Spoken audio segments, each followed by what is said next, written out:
more strange thoughts to come 2 o'clock in the morning. Had to get up and write it all down. In light of the mark of the beast, strange.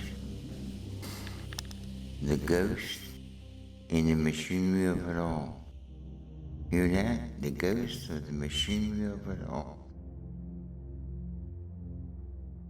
Catching the missing ingredient. Think of the number of man is 6. And God's number is 7. You subtract 1 from 7, you get 6. And that 1 is the missing ingredient. What's that missing ingredient? The eternal purpose of this experience. And the 1 working all to his good. Give beyond being some jackass between 2 bales of hay, trying to decide which one is right and which one is left. Which one is right and which one is wrong. The same lie fed to Adam and Eve. You don't need God. You can figure it out for yourself. God forbid them to take of that one tree. They could have all the trees in the garden, but that one tree. Get past the symbol. The knowledge of good and evil. In your weakness, you discover this. Not in your strength. But whence cometh my help? From the hills? No. It comes from the Lord. Thus we're not sufficient ourselves to evaluate anything. And it's our trying to evaluate a matter. Decide right and wrong independent from God.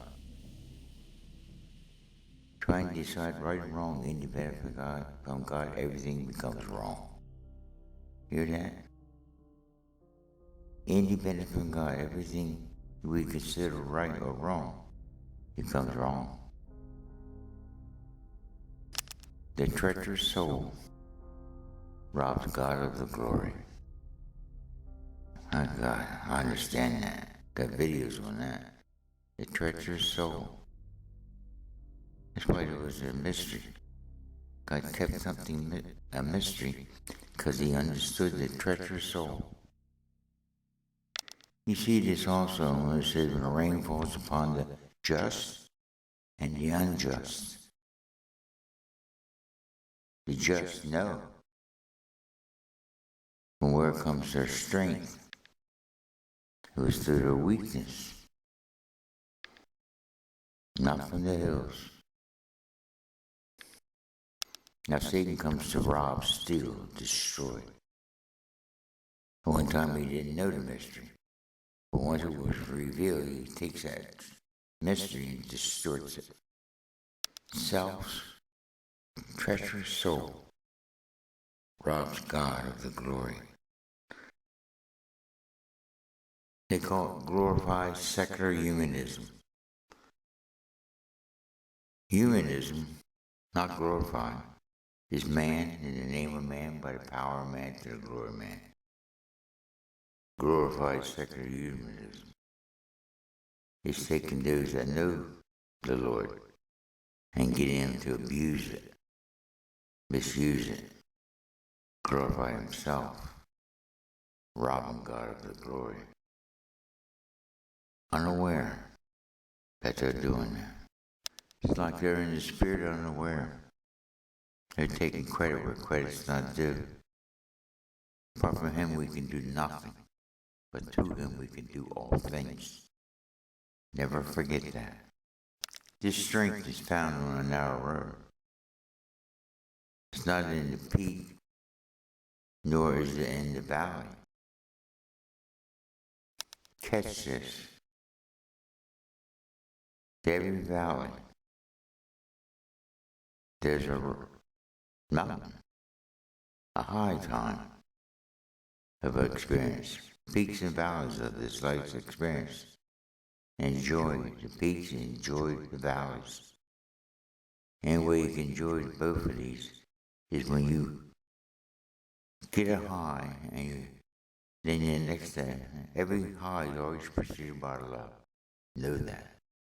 And as you're falling from that high of experience and cross that narrow road between the two, high and low, right and wrong, it's that knowledge that you'll gain on that narrow road that keeps you from getting too high and brings you up if you fall into a low. It's why you get a steady flow. Peaks and valleys, peaks and valleys, peaks and valleys. Like a heartbeat. A rhythm. Powerful thoughts. So much to it. It's already come out in all these other videos. Powerful. Reread Romans 8:28. God works all things to his good. Those that love him and are called according to his eternal purpose. The eternal purpose of the experience was to have peaks and valleys. He creates the good times and the bad. We get that all confused and misunderstood, thinking God creates evil. No, he's not tempted with evil. It's our lust and entice that draws away. You hear that? James said. That one man said when he's tempted of God, but man of his own lust and entice, he's drawn away. When that lust is conceived, manifests you act any better for God. Taking something from God and going off half-cocked, thinking you got some witty brain that was coming from you. Only to find out. God takes your weakness, manifests your strength. The devil takes your strength and manifests your weakness. Gives you some kind of false hope. You know the source of your hope. You're not sufficient yourself to evaluate anything, but come to understand the source of our strength. It's not in us, apart from him. With the road-fallen, treacherous soul, playing God, when it gets its ability to live and move, have its very being from God, and never giving God the glory for that. Know that. Never forget that. If you do, he has to let you go to a valley. But when you've fallen from the high, unaware, you cross that narrow road, you got to get that glimpse at that moment. Because when you get in that valley, you need to come back up again. And when you come back up again, you're gaining that knowledge from the narrow road. That'll take you to a high. Just enough, your portion. The evil of today is sufficient without the great regrets of yesterday where you didn't, you failed, were unfaithful. Or in the fear, you end up with the fears of tomorrow. Let's say the pessimist said, I feel sad when I feel glad, because I know I'll feel sad again. You will. Peaks and valleys. Just enough to give you your portion in this life. You gain this experience in this life. You come to understand eternal purposes for this experience. Because when you do that, you don't get trapped in this world, cut off from God.